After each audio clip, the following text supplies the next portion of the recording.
투자의 기술입니다. 마제스터 전문가 만나봅니다. 안녕하세요. 네, 안녕하세요. 마제스터입니다. 예, 오늘의 주제부터 알려주세요.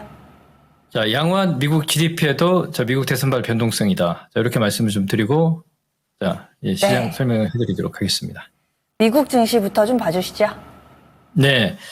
자, 오늘 미 증시가 다우 같은 경우는 그냥 강보와 나스닥은 아직까지 하락의 어떤 그 자리를 만들지 못했습니다. 하지만 미국 2분기 GDP 성장률이 지금 2.8%로 발표를 했습니다. 그러면 이게 가장 중요한 포인트가 이제 FOMC에서 기준금리가 이제 다음 주에 발표를 합니다. 그래서 그동안 작년 3쿼터, 4쿼터에서는 4.9에서 3.4를 기록했고요. 이번 1분기에 1.4의 어떤 성장률을 기록했는데 성장률 둔화에 대한 어떤 그 우려감보다도 이제 2.8% 올라오다 보니 이 기준금리를 인하할 수 있는 어떤 확실한 모멘텀이 좀 될 수 있는 근거가 나오지 않았느냐라는 판단을 좀 하고 있고요.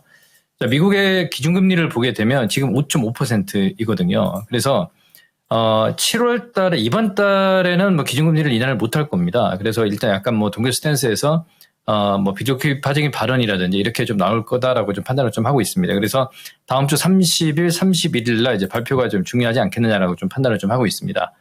자, 그러면 자, 미장부터 한번 잠깐 좀 보겠습니다. 오늘 자, 테슬라가 2.5% 반등이 나왔습니다. 그리고 아직 테크 기업들을 보시면 엔비디아가 장중 6.9% 급락에 아래꼬리 좀 달았거든요. 근데 거의 이제 뭐 바닥 자리는 나왔습니다만 61선 기술적으로 보게 되면 아직 지지는 되지 않는 상황이기 때문에 121선과 이격 조정을 좀 나와야 되지 않겠느냐. 지금 이제 현재 가격 기준으로 한 12% 이격도가 있단 말이에요. 이 121선까지는 터치는 하지 않을 것 같지만 일단은 어느 정도 조정은 한 번 더 준비를 해야 되지 않겠냐 이렇게 좀 판단을 좀 하고 있고요. 지금 뭐 TSMC라든지 그리고 애플, 아마존닷컴 같은 경우도 121선까지 조정은 다 나왔거든요. 얘 같은 경우는요. 그리고 지금 마이크로소프트도 2.4%의 하락으로 이제 121선까지 다 이탈이 됐습니다. 그러면 일단은 이 주말이 있지만 한 번 더 어떤 하락은 종목별로 나올 수는 있는데 거의 단기 어떤 그 바닥 자리가 나올 수 있는 구간으로 좀 진입하는 이런 시점이다라고 좀 판단을 좀 하고 있습니다. 자, 그러면 아까 조금 전에 말씀을 좀 드렸지만 테슬라의 어떤 그 포인트를 보게 되면 이제 다시 이제 저희가 봤을 때는 매수권 영역에 좀 진입을 하고 있다. 만약에 다음 주에 210달러 선까지 만약 내려온다 그러면 이건 뭐 테슬라는 적극적인 매수 포인트다 말씀을 좀 드리겠습니다. 자, 그러면 지금 현재 구간에서 우리가 좀 봐야 될 부분들이 이제 미국의 이제 성장률과 미국 대선의 지지율 상당히 우리에게 중요한데요. 이 CNN에서 발표했던 이제 해리스가 트럼프를 앞서는 양자 대결 구도에서는 이제 44% 앞서는 상황이 나타나고 있고요. 그리고 트럼프도 지금 뭐 공화당 진영에서 지지율을 끌어올리기 여러 가지 얘기들 많이 나오고 있습니다만 해리스 같은 경우 오바마가 이번에 또 이제 지지한다는 얘기가 나왔기 때문에 제가 봤을 때는 일단은 지금 박빙이기 때문에 이제 9월 달에 경선 토론에서 이제 어떤 결과가 나올지가 되게 중요합니다. 그래서 그 시간은 이제 점진적으로 갈 수 있다 이렇게 좀 판단을 좀 하고 있고요. 그리고 또 두 번째로 중요한 포인트가 뭐냐면 우리 일론 머스크가 이제 트럼프의 4,500억 달러를 지지를 한다는 건 철회를 했습니다. 그러니까 실질적으로 지지한다는 얘기는 하지 않았습니다. 근데 공식적으로 7월 24일 날 일론 머스크가 트럼프에게 매월 4,500달러 공약 철회 공식적으로 이제 트위터에 발표를 좀 했었고요. 그래서 이런 포인트가 있기 때문에 결국은 우리가 중요한 건 이제 트럼프와 해리스의 이제 공약 자체가 이제 완전히 극과 극이지 않습니까? 해리스 부통령의 2019년 경선 공약을 보게 되면 이 바이든의 친환경 정책의 6배 수준의 10년간 10조 달러 공공 민간 자금 사용 계획을 발표를 했었고요. 그죠? 그리고 기후 오염 수수료를 제정하고 이제 화석연료에 대한 그러니까 트럼프와는 정반대입니다. 그래서 제가 판단했을 때는 앞으로 여기에 따라서 조금 우리 뭐 전 글로벌 시장에 어떤 변동성이 좀 확대가 될 수 있는 이런 모습들이 나타나겠다 이렇게 좀 판단을 좀 하고 있습니다. 자, 그러면 우리가 지금 이제 봐야 될 부분들을 이제 우리 국장에서 한번 좀 체크를 좀 해보면 하이닉스를 먼저 좀 말씀을 좀 드리면요. 지금 하이닉스가 이게 전강 후약으로 지금 또 빠지고 있거든요. 그래서 일단은 제가 봤을 때는 이제 하이닉스도 그동안에 제가 이제 매도 사인을 냈습니다만 18만 원권까지 지금 현 구간에서 만약에 한 번 더 빠지는 모습들 나타나게 되면 이제 반등의 자리가 나올 수 있는 구간이다. 이 말씀을 좀 드리겠습니다. 그리고 그렇게 좀 체크를 좀 하시는 전략.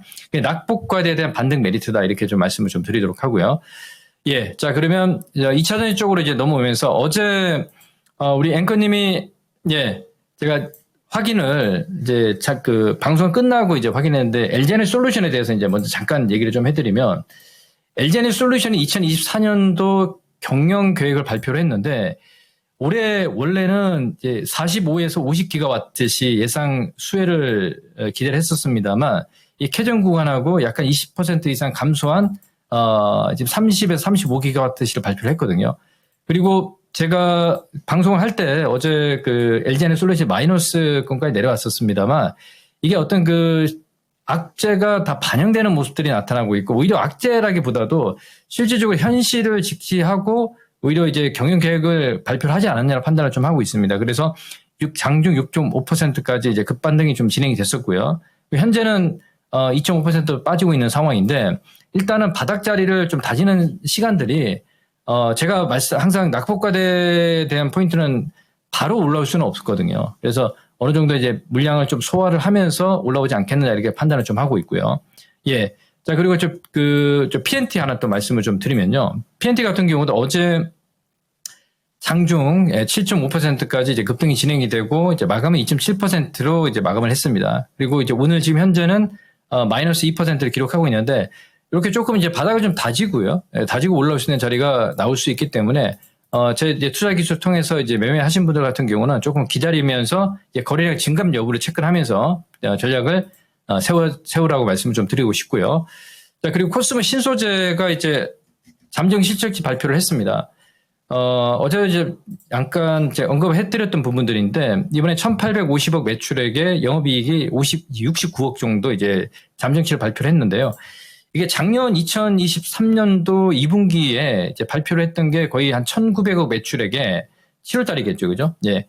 영업이익이 한 90억 정도 발표를 했었습니다. 그럼에도 불구하고 지금 하단의 어떤 밴드를 정확하게 지금 지지를 하고 있는 상황이기 때문에 이걸 우리가 일단은 지금 기업들 실적 발표를 하고 있는, 하겠지만 제가 봤을 때는 어느 정도 이 종목들의 어떤 포인트를 보게 되면 수급적인 측면을 보게 되면 뭐 매도가 나올 수 있겠지만 이쪽도 이제, 바닥에 어떤 시그널들이 확실히 좀 나오고 있는 모습이 보이지 않느냐 이렇게 좀 판단을 좀 하고 있습니다. 그 말씀 좀 드리도록 하고요.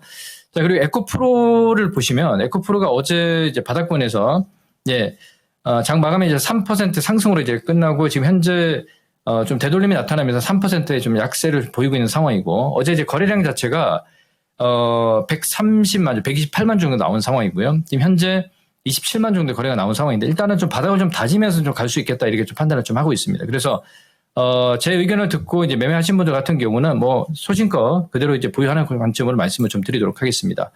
그래서 지금 일단 중요한 포인트는 시장의 어떤 그 자리가 중요하지 않겠느냐고 판단을 좀 하고 있습니다. 자, 선물 쪽에서 보시면요. 지금 374를 기록하고 있고 어제 외인들이 장중 1조 이상을 매도를 했고 지금 현재도 2천억 정도 매도를 하고 있는 상황인데 이제 그 121선까지 기술적으로 보게 되면 이 121선과 이격도가 지금 한 1% 정도거든요. 그러니까 한 370포인트 선이고 현재는 지금 374이기 때문에 일단은 가격적으로 만약에 370 정도가 내려오면 어느 정도 단기 반등의 시그널이 나올 수 있는 자리다 이렇게 좀 보고 있고요. 만약에 370포인트를 찍지 않는다면 지금 현 구간에서 조금 횡보하면서 지금 이동평균선이 이제 우하향으로 내려오고 있지 않습니까? 이런 모습들이 나타나고 있기 때문에 조금 시간을 좀 필요로 하지 않겠느냐라고 좀 판단을 좀 하고 있습니다. 자, 그러면 지금 업종별로 또 우리가 좀 잠깐 좀 체크를 좀 해야 될 게 거래소 시장이 2,719포인트 선에서 지금 121선까지 내려왔거든요. 어제 터치를 했었고 오늘도 지금 그냥 시세는 강보합세인데 지수는 지금 8포인트, 캔들은 음봉으로 지금 나타나고 있습니다. 그래서 제가 봤을 때는 거의 이제, 2700이나 지금 뭐 2719포인트, 뭐 20포인트 전후의 어떤 그, 오차 범위는 좀 있을 수 있겠지만 일단 121선 정도에서는 반등을 만들 수 있는 이런 자리를, 나타내겠다고 좀 보고 있고요. 그리고 이제 전기전자 업종들도 이제 121선까지 조정이 나왔지 않습니까? 그래서 이게 사실 우리가 121선은 지수를 보면 이제 경기선이라고 얘기를 한단 말이에요. 그리고 지금 현재 어떤 추세 어떤 반등을 보게 되면 이 추세 하단에 위치를 있는 상황이기 때문에 오히려 좀 이탈하는 모습들이 나타나면서 이제 전기전자업종 기준으로 아직 아까도 설명을 좀 드렸지만 하이닉스라든지 좀 하락폭이 좀 남아 있거든요. 이제 그 변동폭을 어떻게 이제 참느냐가 이제 중요한 포인트가 좀 될 것 같은데 거의 뭐 다 빠지는 자리가 나오지 않느냐라고 판단을 좀 하고 있고요.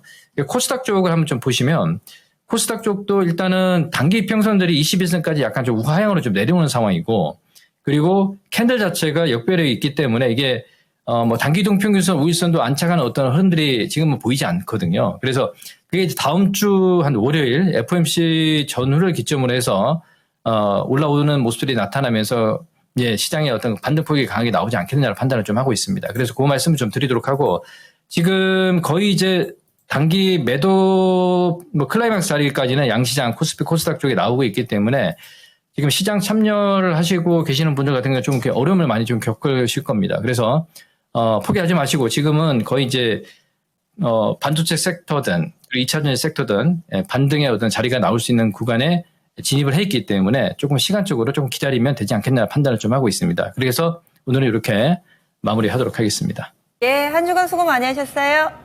예, 감사합니다. 자, 마제스터입니다. 지금까지 투자의 기술이었습니다.